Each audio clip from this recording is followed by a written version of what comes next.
creative artistic hub. So leo tunaenda kujifunza baadhi ya vitu vichache kwenye upande wa financial education au elimu ya pesa. Na katika channel yetu hii tunajifunza katika sekta mbalimbali ikiwemo maisha, ikiwemo pesa, self development, artistic creativity and whatever. So be free and be ready to follow us and subscribe so that we can move together. Kwa hiyo leo nataka nataka niwaeleweshe utofauti kati ya asset na liability.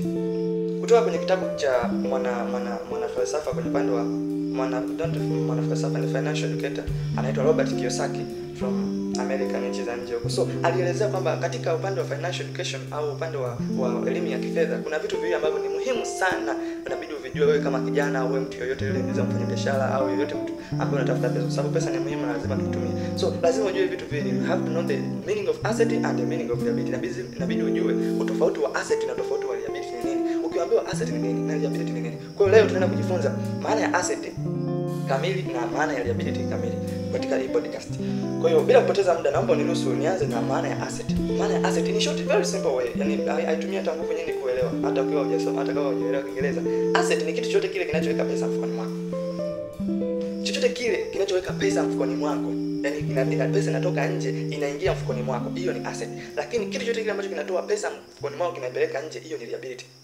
Kwa hiyo neno asset sio kitu kwamba let's say kabla sijaenda naomba nikuelezee kwamba asset kwa mfano wa asset utakuta kuna nyumba, kuna ardhi, kuna biashara, kuna nini, chochote kile, magari ambayo yanasafirisha watu ambao yanakuingizia pesa, mfano gari la biashara, hizo zote ni asset. Kwa nini? They take money within your pocket, yani zinaweka pesa kwenye mfuko wako, yani zinatoa pesa nje zinazileta ndani ya mfuko wako.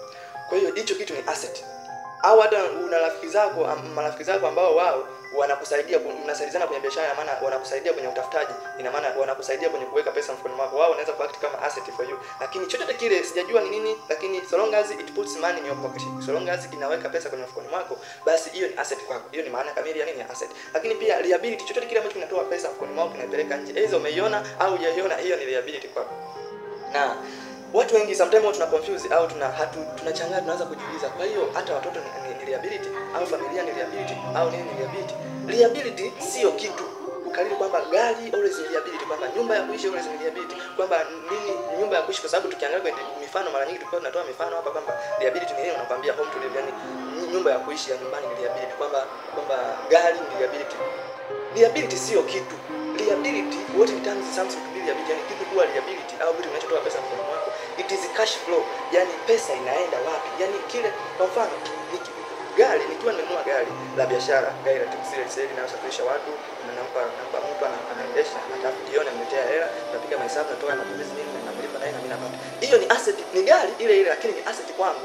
Why it is asset? Kwa sababu imeweka pesa kwenye mfukoni wangu. Lakini kinunua gari la kula maisha, gari ambalo aliingizi yote, naenda tu pale naweka mafuta na natoka out nini na kwa expense kwa yale magari mnayojua. Hiyo ni liability. Kwa sababu gani? Nimenunua gari cha kwanza, nimenunua milioni 12, nitaenda hapo nyumbani. Baada ya hapo nitaanza kutoa mafuta 50 kila ninapotoka naweka mafuta, naenda natumia na nazuia, nafanya mambo yangu, unaenda nafanya mambo yako, narudi, ile pesa inaanza kwenda. Lakini pia hata kitendo cha kuitoa ile gari, kuitoa kule kiwandani, kuifikisha tu home, inakuwa imeshakata 10% kama 10 ya pesa yake. Ndio maana kama nataka kuhakikisha kanunue gari au kanunue kitu chochote, ukifikisha nyumbani afu utaki kukiuza hiyo siku, wakati huo hautopewa ile. Kwa hiyo automatic itakuwa imepungua. Kwa hiyo ile cash flow, pesa kwenye kuondoka, aidha imerudi au imeenda mazima, hiyo ndio itakayo determine kwamba hicho kitu ni asset au liability. Kwa hiyo asset sio kitu na liability sio kitu. Liability, what defines au kitu kinachosababisha hiyo asset au liability ni cash flow, yani ni pesa, mwelekeo wa pesa.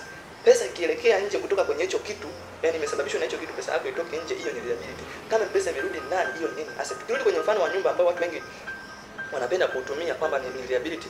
Nyumba itakuwa liability kama ile nyumba haikuingizii pesa wala haikuingizii hata shilingi 100. Au mavazi, mifano mingine ya liability, mavazi ya kutoka nini, vitu vya thamani ambavyo tunavivaa na havituingizii chochote. Hivyo vitu ni liability kama havikuingizii. Lakini ukinunua yale mavazi ukawa unauza nguo zile viatu vile wewe unauzia watu, basi automatically hii inakuwa ni asset kwako, kwa sababu inakuingizia pesa. Unanunua bei ndogo unapata kubwa. Kwa hiyo usikalili kwamba liability ni kitu, ni magari, liability ni mavazi, liability ni chakula, liability ni nini. Hapana. Au asset ni nyumba, au asset ni ardhi, au asset ni nini. No. What determines asset or liability? It is cash flow, mwelekeo wa pesa yako. Kwa hiyo usikariri. Hiyo ndio maana kamili ya asset na liability. Kwa hiyo unashauriwa ukiwa kama kijana, ukiwa kama mtu yoyote ile, jitahidi ununue asset sana kabla ya kununua liability. Moja ya changamoto maskini wengi au watu wenye, nikisema maskini inaweza kuwa neno gumu kidogo, lakini watu wenye hali ya chini ya kifedha, moja ya changamoto kubwa tunayoifanya au makosa makubwa tunayoyafanya ni kununua liability kabla tujanunua asset. Kwa sababu liability they take money out, zinachukua pesa zetu nje. Zinatakiwa tuwe na asset kwanza ambazo zitaingiza pesa ili kuweza kupata pesa za kutoa nje. Sasa unapoanza na liability unaanza kuoa hata hujajenga, hujanunua nini, yani hujajipata. Alafu unaanza na liability, unazaa mtoto na anakuhitaji kuwa na expense. Kuzaa sio kitu kibaya, lakini kabla hujazaa you have to prepare something, you have to prepare an asset that puts money in the pocket, that puts value in the pocket, so that ukishapata yale mazingira ambayo yanatoa pesa nje, usianze tena kulialia na kujikuta huko kwenye vitu ambavyo havieleweki. Kwa hiyo jitahidi sana ubuild asset kwanza, alafu then ndio ufanyaje ubuild liability. Hata kwenye kusoma, watu wanaosoma shule, insist, hata mimi mwenyewe nasoma, lakini ukiwa unasoma huwezi kufundisha kama hujasoma. Yaani huwezi kwenda hata kwenye kipindi ukafundisha kama bado hujaweka kitu kichwani. Kwa hiyo lazima utengeneze asset. Asset ni kukaa chini ukasoma kwa muda mrefu, then after ukikutana na liability yote ile ambayo inakuhitaji kutoa, unakuwa na uwezo wa kutoa na bila kupata changamoto yoyote. Kwa hiyo in short, nisizungumzie sana maana ya liability na maana ya asset, na kuwa nimezielezea vizuri sana. Kama kuna comment, kuna swali hujaelewa, unaweza ukacomment hapo chini, tutafurahi sana, na karibu sana. Unaweza ukasubscribe ili tuweze kujifunza zaidi.